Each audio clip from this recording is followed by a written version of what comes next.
General Kim stared at the large screens in the command center. Strange objects moved across the night sky, too fast for any Earth aircraft. His hands tightened behind his back as he watched. "Sir, we have confirmation. These are not from Earth," said Officer Park, his voice steady despite the news. Dr. Lee entered the room quickly, tablet in hand. "The objects have changed course. They're heading directly toward us." For 3 days, scientists around the world had tracked the strange signals. At first, they thought it might be a new comet or asteroid cluster.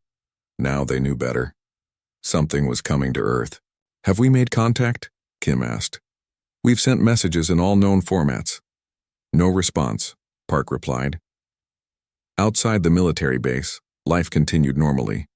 In Seoul, factory worker Han finished his shift and walked home under the clear evening sky. He noticed people pointing upward, some taking pictures with their phones. Looking up, he saw strange lights moving in formation. Probably a new drone show, he told himself, though something felt wrong. The next morning, the objects were visible to everyone. 7 massive ships, each the size of a small city, hovered over major population centers around the world. Seoul, New York, London, Beijing, Moscow, Cairo, and Rio de Janeiro each had a dark visitor hanging in the sky. World leaders called for calm. Military forces went on high alert. Dr. Lee and her team worked non-stop to understand what was happening. "They're scanning us," she told General Kim. "Their ships are sending energy pulses to map our cities, our technology, even our people." "Are they hostile?" Kim asked the question everyone feared. "I don't know, but they're certainly not hiding." Han watched the news from his small apartment. The ship above Seoul blocked part of the sun, casting an unnatural shadow over the city. People were afraid, but life continued. Han's mother called from her village. "Come home. It's safer here," she urged. "The trains are full, Mom." "Everyone's trying to leave the cities," Han explained. "I'll be fine." On the 3rd day, the ships opened. Smaller craft descended to Earth. In Seoul, they landed in the large square near the city center. Similar scenes played out worldwide. The aliens had arrived. They called themselves the Talons. Tall, with gray-blue skin and 4 arms, they moved with strange grace. Their leader approached the human delegation with confidence. "We have studied your world," the Talon said through a translation device. "Your resources will serve our empire well." General Kim, representing the Korean forces, stepped forward. "We welcome peaceful contact with other worlds, but this is our home." The Talon leader made a sound like quiet laughter. "You misunderstand. This is not a request. Your world now belongs to the Talon Empire. Surrender now, and your people will live as workers. Resist, and you will not survive." The meeting ended quickly. As the alien delegation returned to their ships, panic spread. World governments argued about what to do. Some wanted to fight immediately. Others suggested surrender might save lives. That night, the Talons showed their power. Small, precise attacks destroyed military bases around the world. Seoul's defense headquarters was hit, though General Kim and key staff had evacuated to an underground facility. "They could have destroyed whole cities," Dr. Lee said, studying reports.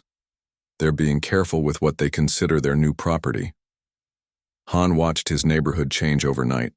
People rushed to stores for supplies. Some fled the city. Others barricaded their homes.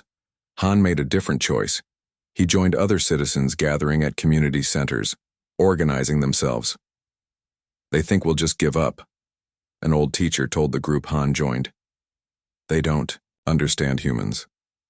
In the military bunker, General Kim received reports from around the world. Despite the aliens' superior technology, resistance was growing. Ukrainian farmers had captured a damaged alien scout ship. Brazilian soldiers had discovered the aliens couldn't see well in rainforests. Australian civilians had found that simple water damaged alien equipment. "They've conquered many worlds," Dr. Lee reported after analyzing alien communications they'd intercepted. "But they've never faced anything like humans before." General Kim nodded slowly. "They think they chose an easy target. We need to show them they chose the wrong planet." As dawn broke on the 4th day, Han and his community group painted a message on a building roof where the alien ships would see it. Earth fights back. The real war was just beginning. The captured Talon scout ship sat in an underground facility outside Seoul. Dr. Lee moved carefully around it, taking measurements and samples. The ship was smaller than a bus, but packed with technology beyond Earth's current abilities. Their metal is unlike anything we have, she told General Kim. Lightweight but incredibly strong. Kim touched the smooth surface. Can we use any of this against them? Maybe. Their systems are very efficient but not flexible. Everything seems designed for one specific purpose. Soldier June entered the room saluting General Kim. He led the team that had captured the ship during a daring night raid. Sir, we found something interesting. The aliens avoid water completely. During the fighting, we noticed they wouldn't cross even small streams. Dr. Lee looked up with interest. That matches what we're seeing in their biology. Their skin reacts badly to moisture. Earth must feel very uncomfortable to them. 3 weeks had passed since the Talons arrived. Their initial attacks had destroyed military targets worldwide, but their full invasion hadn't come yet. Instead, they established bases in dry regions and began extracting resources. In his command ship above Seoul, Supreme General Rock reviewed the invasion progress.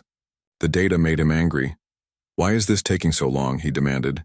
This planet should already be under our control. His second-in-command, Officer Nax, displayed the reports. The humans resist in unexpected ways. They don't fight directly. They hide. They strike quickly, then disappear. They are primitive. Their weapons are simple. Their technology is basic. Yes, Supreme General, but they adapt quickly, and they seem willing to die rather than surrender. Rock had conquered 17 planets across 3 systems. None had taken more than a week to subdue. Earth was frustratingly different. Meanwhile, Han had become a key member of the civilian resistance network. His factory job gave him access to materials they needed. Today he was transporting modified water pumps to a resistance cell. As Han walked through a carefully selected route to avoid Talon patrols, he noticed something. The aliens had installed strange devices on buildings. They appeared to be environmental controls. Han took pictures and sent them to Dr. Lee's team. That night, in the resistance meeting, they discussed his discovery. They're trying to reduce humidity, Dr. Lee explained over their secure connection. Earth is naturally wet compared to their homeworld. They're creating microclimates where they feel comfortable. So water really is their weakness, said Han. Not just water. Variety itself, Dr. Lee continued. Everything we've learned shows they rely on standardization. Same weapons, same tactics, same approach on every world they conquer. And humans are anything but standard, General Kim added. We're naturally unpredictable. In different hideouts, around the world, humans began sharing information. A network formed, passing knowledge about the aliens' weaknesses. The Talons' communication systems couldn't track the many languages humans used. Their sensors couldn't penetrate deep underground. Their troops wouldn't enter oceans or dense forests. 1 month after arrival, the Talons launched their main offensive. They expected to crush the remaining human resistance. Instead, they found empty cities and missing equipment. Humans had studied their patterns and evacuated before the attack. In his ship, Rock smashed a display screen in anger. Where are they? How do they know our plans? Officer Nax had no good answer. The humans communicate in ways we cannot track. They use thousands of languages and codes. Find their leaders, cut off their command structure. That's another problem, Supreme General. They don't seem to have a single command structure. Each group operates independently. For the first time in his long military career, Rock felt uncertain. The Talon Empire had always relied on superior technology and predictable conquest strategies. Neither was working on Earth. Dr. Lee made a breakthrough that same day. Working with international scientists, she figured out how to disrupt Talon communication signals. The aliens relied on a narrow frequency band that Earth equipment could jam. We can't defeat their ships directly, she told General Kim. But we can confuse them, make their coordination difficult. Han helped implement the plan. installing modified radio equipment on buildings throughout Seoul. Similar efforts happened worldwide. When the Talons tried to coordinate their next attack, they found their commands garbled and delayed. Units lost contact with each other. Their precisely planned offensive fell into chaos. That night, humans launched their first major counterattack, not with missiles or jets, but with thousands of small, unpredictable strikes against Talon weak points. In his command center, Supreme General Rock faced a truth no Talon commander had ever admitted. These humans, they are not like other species. We have conquered. Officer Nax nodded grimly. They don't fight the way we expect, they adapt constantly. Then we must adapt too, Rock declared, though the concept felt alien to him. Talons had never needed to change their approach before. The war for Earth had truly begun, and the invaders were slowly realizing they had chosen the wrong planet. 2 months into the invasion, the United Earth Council met in a secret underground facility beneath the mountains. Military leaders, scientists, and civilian representatives from around the world gathered to share what they had learned. General Kim stood before the assembled group. The Talons expected us to fight like them, with direct attacks and standard military tactics. That's how they've won every war before this one. Dr. Lee activated a display showing Talon biology and technology. They rely on superiority, not adaptability. Their weapons are powerful, but inflexible. Their strategies assume rational enemies who surrender when outmatched. But humans aren't rational that way, Han added. As a civilian coordinator, he now represented Seoul's resistance network. We fight hardest when the odds are worst. The Council agreed on a new approach. Don't fight the Talons directly, but use Earth itself as a weapon. In the days that followed, human forces implemented their new strategy. In Brazil, resistance fighters lured Talon patrols into dense rainforests where the high humidity damaged their equipment. In Canada, units used the cold weather that slowed alien movement. In Mongolia, desert sandstorms confused Talon sensors. Soldier, June led a special team that specialized in water-based attacks. His unit flooded Talon camps with simple irrigation systems. The aliens retreated from even shallow water, their skin blistering on contact. They never adapted their equipment for Earth's environment, June reported after a successful mission. Their suits tear easily in our conditions. Dr. Lee's team made another important discovery. The Talons used a standardized communication system that operated on specific frequencies. Her team developed devices that disrupted these signals, creating confusion among enemy forces. They rely completely on central commands, she explained to General Kim. Without clear orders, they don't improvise well. Han organized civilian networks to implement Dr. Lee's jammers throughout occupied areas. The simple devices, built from modified cell phones and radio parts, could be hidden anywhere. Soon, Talon communications became unreliable across entire regions. In his command ship, Supreme General Rock faced growing problems. The Talon invasion had stalled completely. How can they resist us? He demanded. We've conquered species with far superior technology. Officer Nax displayed the latest reports. The humans don't fight according to any logical pattern. When we adapt to one tactic, they change to another. They're primitives. They should be terrified of our power. They are afraid, Nax admitted. But they use their fear differently than other species. It makes them more determined, not less. Rock had never encountered this before. The Talon Empire had conquered hundreds of worlds by following the same proven strategy: display overwhelming force, destroy military targets, and accept surrender from the intimidated population. Earth refused to follow the script. Meanwhile, humans continued finding creative ways to fight back. In India, civilians used fragrant spices that irritated sensitive Talon breathing systems. In Egypt, resistance fighters used ancient underground tunnels to move unseen beneath Talon positions. In Korea, Han's network discovered that certain local foods produced odors that Talons couldn't tolerate.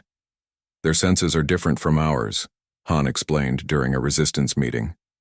What smells normal to us can be overwhelming to them, the Resistance began placing fermented kimchi near Talon checkpoints. The aliens soon abandoned these positions, unable to endure the smell that humans found delicious. Dr. Lee developed another innovation, a system that could detect Talon ships by the specific way they distorted Earth's magnetic field. This early warning system gave humans precious minutes to prepare for attacks. General Kim used this advantage to organize rapid response teams. When Talons attacked, humans were ready with specific countermeasures designed for each location.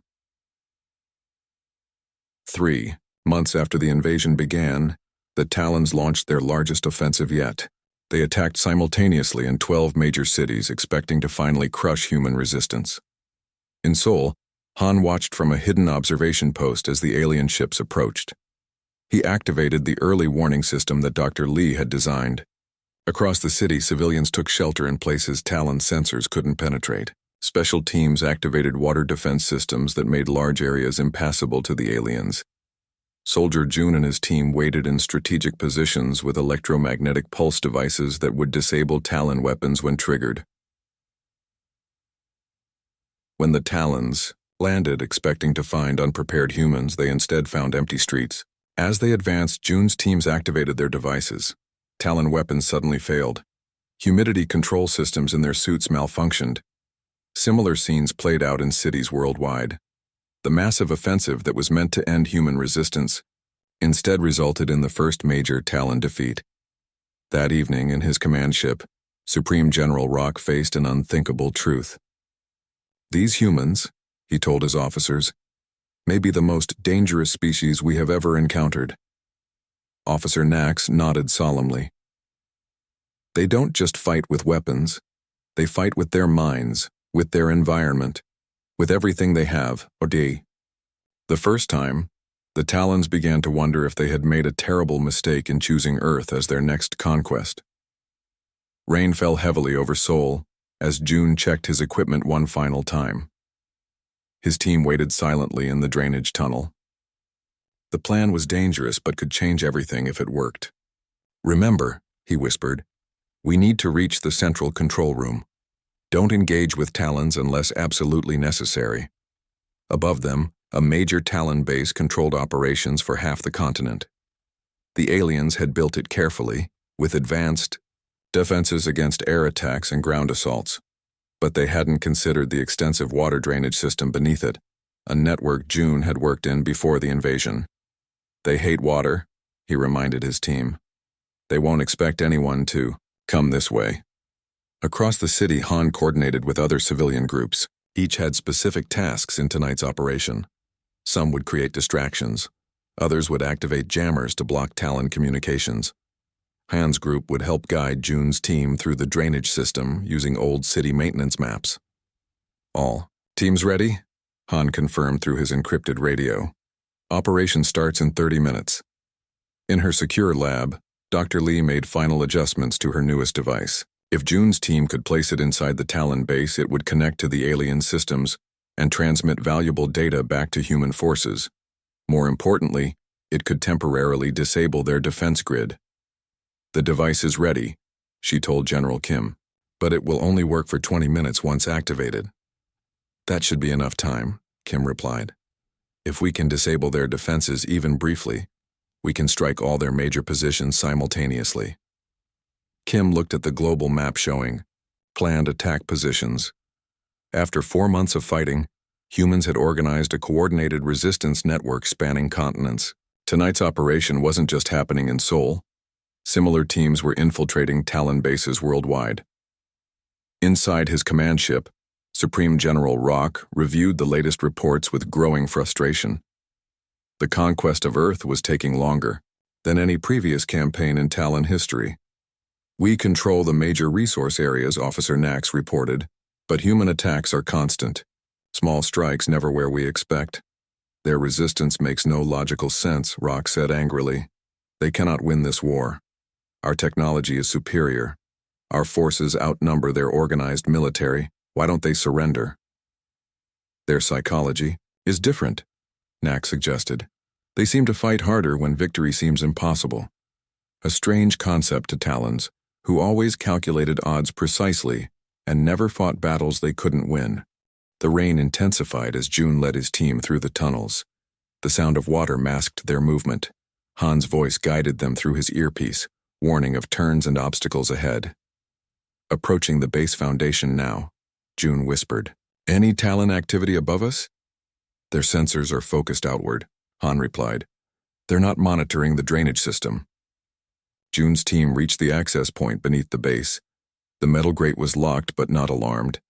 They cut through it silently and entered the lower level of the Talon facility. Inside, the air was unnaturally dry. The Talons had installed dehumidifiers everywhere to create conditions comfortable for their sensitive skin. June and his team put on their masks. The dry air contained chemicals that could harm human lungs with prolonged exposure.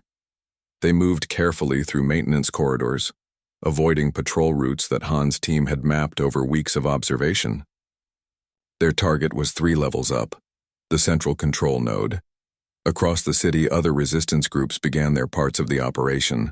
Small explosions drew Talon attention to the north. Jammers activated, disrupting communication between Talon units. In the confusion, June's team reached the central control room unchallenged. The large chamber contained strange, pulsing technology. 3 Talon technicians worked at control panels. June signaled, and his team acted quickly. Stun weapons, designed by Dr. Lee specifically to affect Talon nervous systems, dropped the aliens before they could raise an alarm. "We're in position," June reported. "Planting the device now." He placed Dr. Lee's creation against the main control unit. It attached itself, lights blinking as it began to work. "Device activated," he confirmed. "Heading out now." In her lab, Dr. Lee watched data flooding her screens.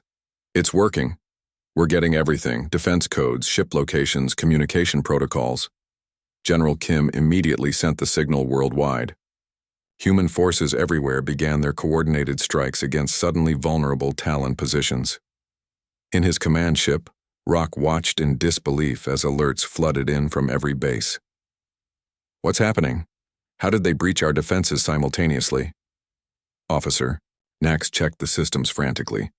"They've somehow accessed our control network. Defense grids are down across all sectors." "Impossible." Rock slammed his fist down. "Their technology isn't advanced enough for this." But the evidence was clear on the screens before him. Human forces were striking Talon positions worldwide with unprecedented coordination. For the first time, Talons were retreating. As dawn broke, Oversoul, June's team emerged safely from the drainage tunnels. Han met them with supplies and transportation to a secure location. "Did it work?"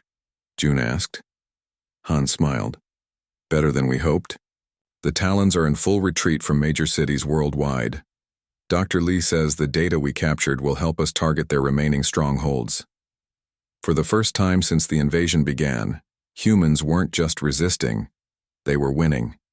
In our orbit above Earth, Supreme General Rock faced the unthinkable. "Prepare evacuation protocols for forward bases," he ordered. "We need to regroup." "Evacuation?" Officer Nax questioned, shocked. "The Empire has never retreated, and we've never faced a species like these humans," Rock replied grimly. "This war has become unprofitable." The tide had turned. The wrong planet was fighting back. 6 months after the invasion began, an unusual sight appeared in Seoul's Central Park. A small Talon shuttle landed gently on the grass. No weapons fired. No troops emerged. Instead, a single communication was broadcast in all human languages simultaneously. "We request peaceful discussion," the message stated simply. General Kim stood with Dr. Lee and other world leaders at a safe distance. After the successful global counterattack, Talon forces had withdrawn to orbiting ships. For 3 weeks, they had made no aggressive moves. "It could be a trap," one military advisor warned. "Maybe," Kim agreed.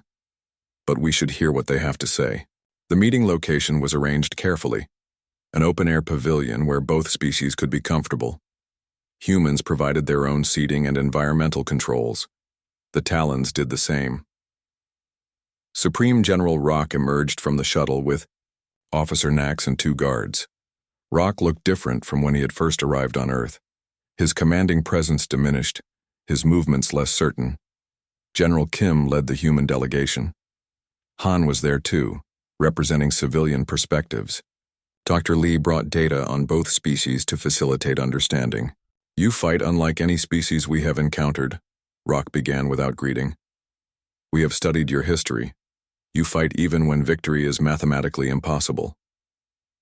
"We value our freedom," Kim replied simply. "Freedom," Rock repeated the word, as if tasting something strange. "The Talon Empire has conquered 362 worlds. None valued freedom over survival." Han spoke up, surprising everyone. "That's because you chose easy targets. You look for worlds with unified governments, standardized militaries, and predictable responses." Dr. Lee nodded.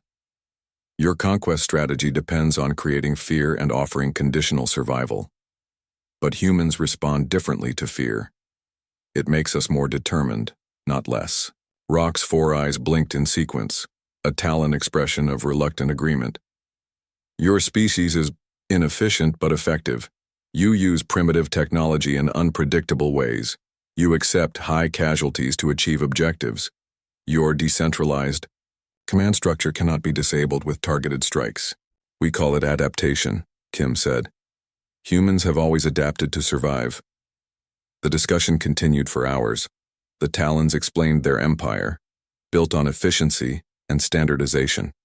Humans shared their history of diverse approaches and constant innovation. "Your water-rich world alone would have defeated us eventually," Rock admitted. "Our biology is not compatible with Earth's natural state. Each day here damages our health." Officer Nax displayed data on Talon casualties. 30% of our losses were not from combat, but from environmental exposure. Your microbes, your humidity, your temperature variations, all harmful to us. "You chose the wrong planet," Han said quietly.